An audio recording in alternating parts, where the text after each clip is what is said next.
Biasanya pembulian kampus itu kejadian karena dari awal lu udah salah masuk kampus. Lu yang terbiasa di sekolah tuh ngelihat siswa-siswa yang ambis ngejar prestasi, ambis ngejar ranking, hobinya belajar yang rasanya kalau belum baca buku fisika 5 bab itu mulut asem rasanya. Tahu-tahu lo lulus dari SMA masuk di kampus yang agak kurang. Yang satu kelasnya tuh pada nggak niat belajar, pada males belajar gitu. Kayak satu kelas 35 orang yang niat belajar di kelas tuh kayak cuma dosen. Ketika ngelihat ada satu mahasiswa yang di kelas kelihatan ambis belajarnya, mereka bakalan kaget. Oh, ternyata ada ya mahasiswa yang datang ke kelas emang buat belajar. Mereka kira orang-orang yang datang ke kampus tuh ya emang buat nyapa dosen aja. Nah, seandainya lo adalah mahasiswa yang ambis di lingkungan kelas yang beracun seperti ini, kemungkinan besar lu dibully karena beda sendiri aja. Pembulian juga bisa datang dari senior kampus. Lu pasti sering dengar ada senior kampus lu yang bilang, dek, abang dulu jauh lebih keras, dek. Shit. Atau kayak, dek, angkatan kalian ini lemah, beda banget sama angkatan abang dulu. Nah, sebenarnya omongannya biasa-biasa aja. Yang penting gak ada aksi-aksi lanjutan dari seniornya. Misalnya nyuruh juniornya merayap-rayap di got, atau nyuruh juniornya panas-panasan di lapangan sambil disuruh push up, bahkan atau sampai dipukulin. Kesannya kayak lulus dari kampus ini bisa keterima ABRI. Ada juga model senior yang ngebulinya lewat ngancem nilai. Jadi asdos di salah satu matkul, jadi dialah yang memegang nilai tugas mahasiswa juniornya. Jadi kerjaan beliau nih ngasih tugas tambahan ke junior secara tiba-tiba, atau hobi nyoret-nyoret tugas juniornya dengan alasan salah. Padahal sebenarnya nggak ada kesalahan, emang sengaja dicoret-coret aja biar juniornya nulis ulang tugasnya. Sebenarnya junior bisa ngelawan, cuma nanti nilainya dicoret jadi E.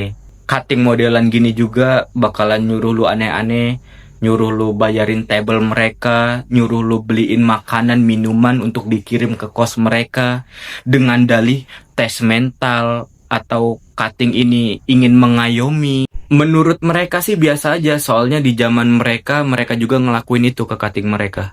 Angkatan kakak dulu juga ngelakuin ini, dek, biasa aja kok. Bohong, mahasiswa mana sih yang ngebayarin makanan minuman cuttingnya dengan uang UKT mereka, ngebayarin table, bahkan ada yang sampai ngebayarin kosan dengan rasa biasa aja, dengan rasa happy. Mana ada, pasti kesel, nggak mungkin biasa aja. Cuma orang-orang ini ngelanjutin tradisi, iya ngerasa dendam aja dan pengen ngebalesin dendam mereka ke angkatan selanjutnya. Gua ngeliat pembulian di kampus itu karena mereka ngerasa pengen dianggap aja sih, pengen dianggap senior sama juniornya, pengen dianggap berkuasa di lapangannya, ya pengen dianggap oleh suatu circle. Ketika ada satu circle di kampus yang hobinya ngebully orang, dan cutting ini ingin masuk ke circle itu, ya mau nggak mau mereka harus nyari korban juga, dan korbannya adalah lu. Misalnya nih, dosen ngasih tugas ke lo, dan yang ngoreksi tugas lo adalah cutting tersebut. Cutting tersebut sesuka-suka dia nih ngasih nilai ke lu atau ngasih tugas tambahan ke lu. Tapi ketika lu lawan cutting ini tinggal ngasih nilai E aja ke lu. Bukan cuma itu, cutting ini juga bisa nyeritain nama atau keburukan lu lewat cerita versi dia ke asdos-asdos lain yang megang nilai lu. Memanipulasi mereka untuk ngasih nilai E juga ke lu. Kasih nilai E deh ke dia. Soalnya gue nggak ngapa-ngapain, tahu-tahu dia marahin gue. Nah, kena lu di situ. Udah malu dapet nilai E dari cutting kunyuk ini, lu dapet nilai E juga dari asdos-asdos lain yang bahkan nggak tahu cerita aslinya gimana. Cutting ini juga karena punya posisi atau tempat yang jauh lebih tinggi dibanding teman-teman angkatan lu. Karena kan kalau di kampus kan cutting lebih tinggi tuh usianya secara struktur ya. Nah, asdos-asdos atau cutting-cutting yang rese ini bisa bikin cerita fiktif untuk ngebuat angkatan lu ngejauhin lu. Gue juga pernah kok ngalamin ketemu senior yang rese. Jadi gue punya tugas laporan praktikum tulis tangan yang mana gue gak bisa langsung ngumpulin tugas ini ke dosen kalau udah selesai. Gue harus ngasih tugas ini ke asdosnya dulu, yang mana itu cutting gue.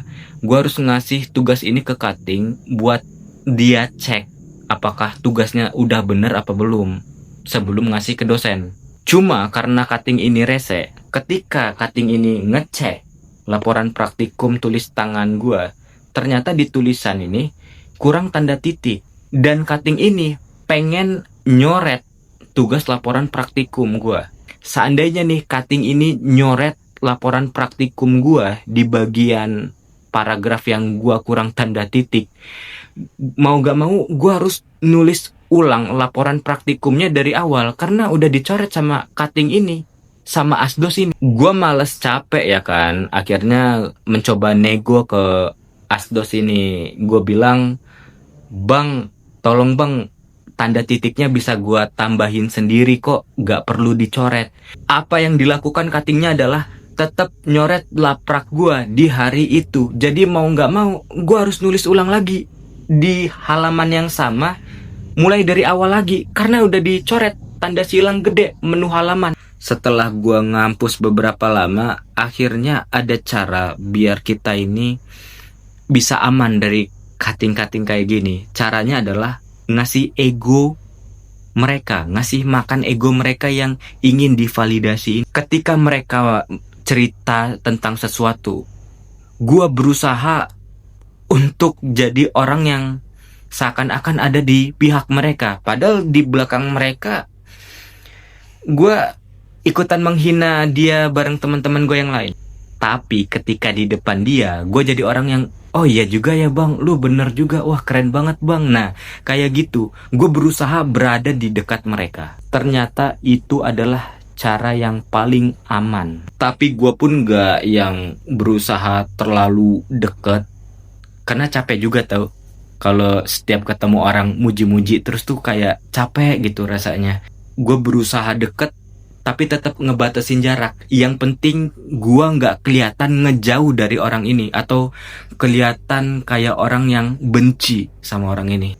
Iya deket tapi ngasih batasan. Gue habis mandi udah ganti baju. Kira-kira apa yang perlu gue perbaiki nih dari video YouTube panjang pertama gue. Dan buat yang kira-kira tertarik sama topik-topik mahasiswa, bisa lah nge-subscribe atau ngasih ide kira-kira gue harus bikin topik apa lagi.